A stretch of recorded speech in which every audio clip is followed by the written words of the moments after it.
What would you do if you woke up in a stranger's cabin, wrapped in blankets with a man you'd never met keeping you alive with the heat of his own body? And worse, if you didn't remember how you got there? The Wyoming high country in 1879 was not a place where weakness survived. Winter came early and left late. The wind didn't just blow. It screamed. It clawed at the few lonely cabins scattered across the mountains. It buried horses, split trees, and turned careless travelers into frozen statues, the wolves dragged away by morning. And into this deadly land came Clara. She was 19, a girl from the flat Kansas plains where summers burned hot and winters blew dry. She didn't belong in this world of steep cliffs and blizzards that erased the sky. But belonging didn't matter, because she hadn't come willingly. She had come as payment. Her father, worn down by drought and debt, had traded the one thing he had left, his daughter. Abner Thorne, a wealthy rancher in Wyoming territory, had offered to clear the debt in exchange for Clara. The wedding had been a quiet shame, held in his cold ranch house. Clara had stood like a ghost beside a man nearly 60, twice widowed, feared by every hand he employed. His grip on her wrist had been a warning of everything that would come next. She had whispered, "I do," only because she saw no other way to save her father. But later, in the silence of that unfamiliar bedroom, she found a different kind of strength, a strength born from terror. She had looked at the heavy bed, at the dress she hated, and she knew she could not survive what Thorne intended. She had run. No plan, no coat, no food. Only a horse, and the desperate hope that the blizzard outside might kill her before Thorne could claim her. The storm swallowed her whole. Hours later, she fell. Her dress tore. Her feet went numb. Her breath vanished in the cold air. And then, everything went dark. Luke found her by a frozen creek, half buried in the snow. He hadn't been looking for anyone. He lived alone, high in the mountains, away from the law and away from people. But when his horse shied away from a strange white shape in the snow, he saw her. A girl in a shredded wedding dress. Blue lips, frozen lashes. A heartbeat so faint it almost wasn't there. He could have left her. Bringing trouble home wasn't something he did. But he lifted her anyway, cursing the storm and whatever danger followed her. In his small cabin, he fought to keep her alive. He cut her frozen dress away with a knife. He held her against him under blankets, sharing every ounce of heat his body could give. He worked through the night, waiting for the first shiver. And when morning came, Clara woke. Not gently. She woke screaming. Her eyes flew open, her voice cracking with terror as she pushed away from the warmth surrounding her. She scrambled across the floor, dragging the blanket with her. The man, a tall, broad stranger with frost still melting in his beard, held up his hands. "You're safe," he said quietly. "I'm not going to hurt you." Where am I?" she gasped, her teeth chattering. "My cabin," he said. "Name's Luke. I found you by the creek. You were near frozen." Quote. She clutched the blanket tighter. Her heart hammered. Her pulse raced so fast it made her dizzy. Everything came back in flashes. The storm, the fall, the horse running off. But she didn't remember him. She didn't remember being undressed. Her eyes locked on the knife on the table. She lunged for it. "Stay back," she choked out, holding the blade toward him with shaking hands.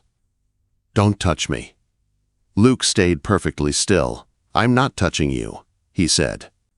"I'm just putting wood on the fire." He turned, slowly, carefully, feeding 2 logs into the flames. Clara stared at him, her breath ragged, her hands shaking so violently the knife trembled. He wasn't like Thorne. He wasn't smiling with cruelty. He wasn't reaching for her. He wasn't trying to claim anything. He just looked tired. And she didn't lower the knife, but she didn't run either. For 3 days, the blizzard held them hostage in his small cabin. Luke chopped firewood. Clara cooked simple meals from his supplies. They didn't speak much, but they watched each other in silence, two strangers forced together by the mountain. He kept his distance. She kept her fear. On the second night, the nightmares came. Clara woke screaming, fighting, kicking. She thought Thorn had found her. She thought she was back in that cold ranch house. Luke grabbed her wrists only to stop her from hurting herself, but the moment he did, she froze in terror. She shook so violently her teeth clattered. He let go instantly. "You're safe," he said again, voice low. "No one is going to hurt you, not while I'm here." And in that moment, something shifted. Not trust, not yet, but a crack in the wall between them. By the time the storm finally began to quiet, their silence had changed. Not fearful, not cold, just waiting. And then, as the world outside settled into a soft gray stillness, Clara stepped toward him, her heart pounding, her voice shaking, her hands trembling. "Luke," she whispered, standing close enough that his breath warmed her cheek. He looked up slowly, and in that charged, quiet moment, something neither of them expected began to pull them toward a fire far more dangerous than the storm outside. What happens when two people who should have feared each other instead begin to feel something they cannot explain? Something warm, something dangerous, something impossible to ignore.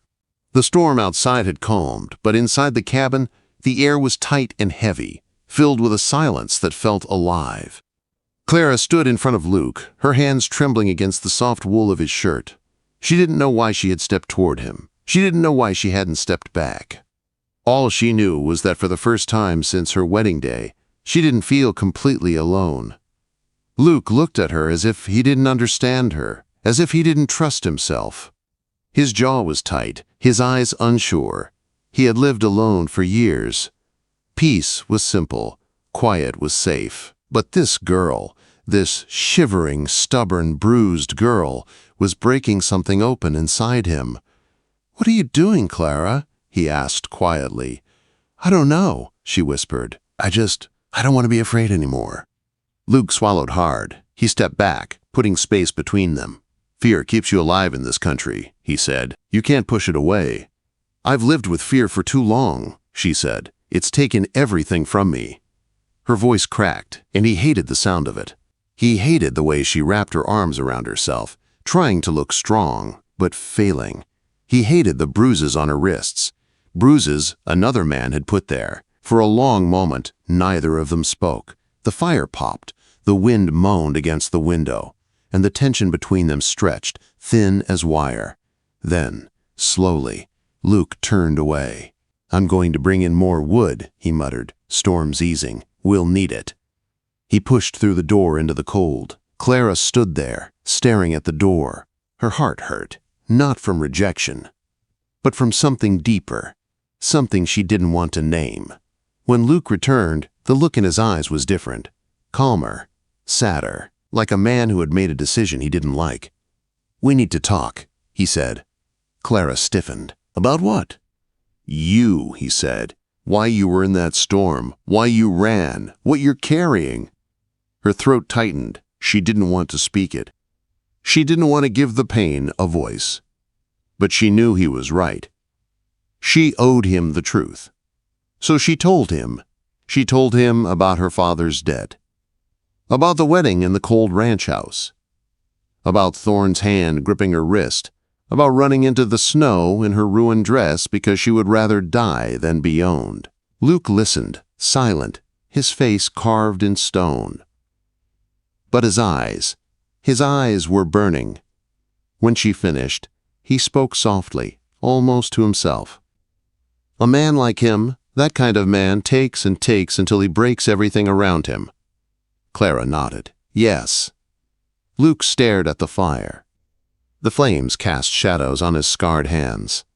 "My sister was like you," he said, "afraid, too afraid to speak, too afraid to live." Clara's breath caught. She didn't speak, she just listened.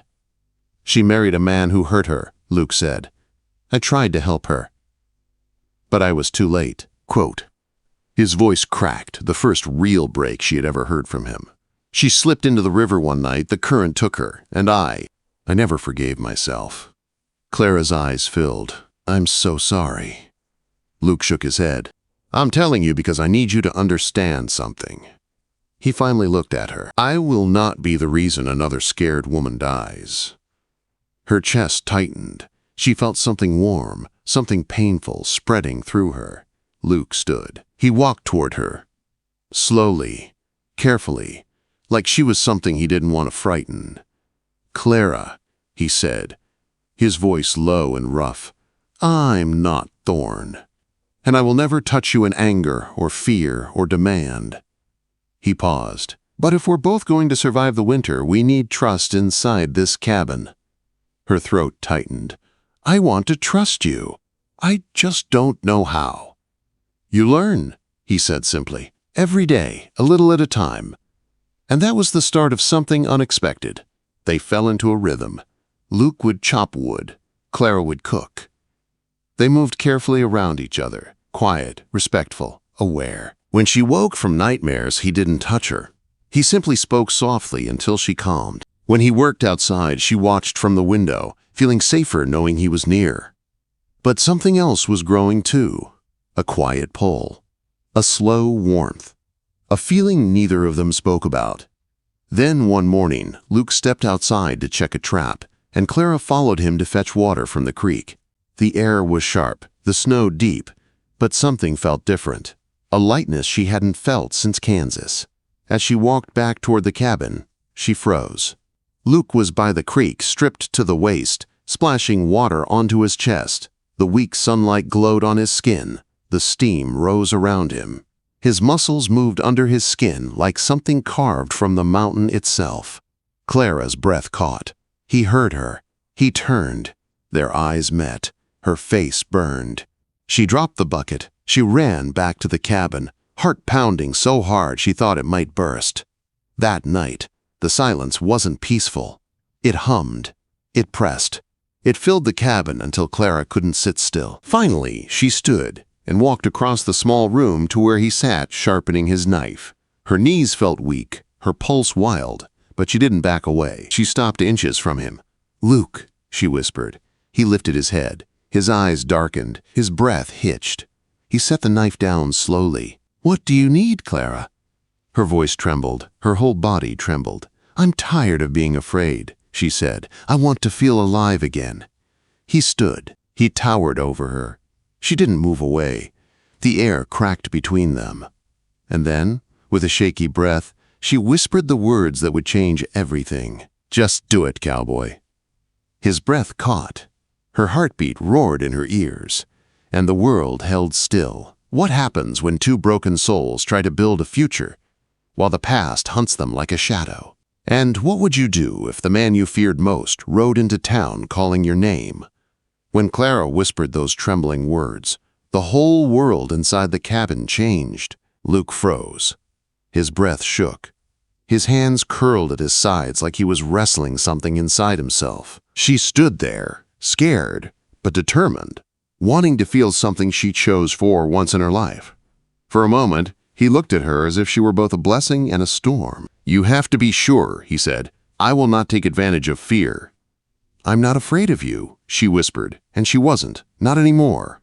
Luke stepped forward, close enough for her to feel his warmth. He reached up slowly, giving her every chance to pull away. When she didn't, he kissed her.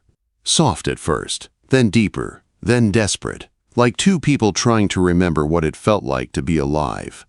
But afterward, the silence returned. Not cold, not angry, just heavy. As the days passed, they moved around each other carefully, both unsure of what came next. Clara cooked. Luke hunted.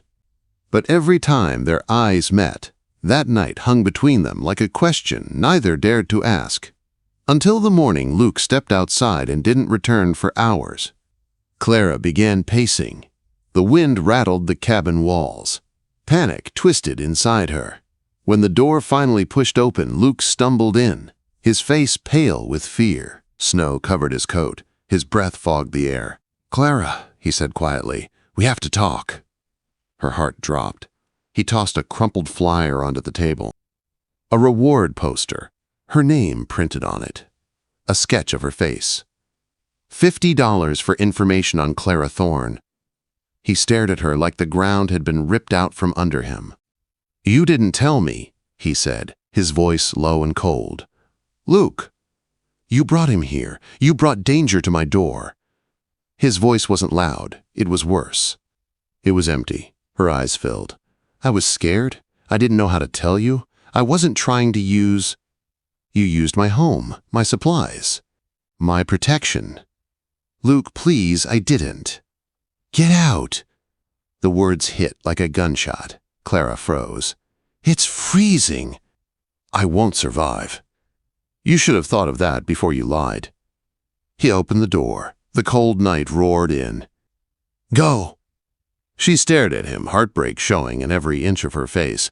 Then she walked past him out into the dark, wearing nothing but his shirt and trousers. Luke slammed the door behind her. The silence afterward was suffocating. He stood there shaking, telling himself he'd done the right thing. Cut the danger out before it could kill him. He sat by the fire, waiting for relief. It didn't come.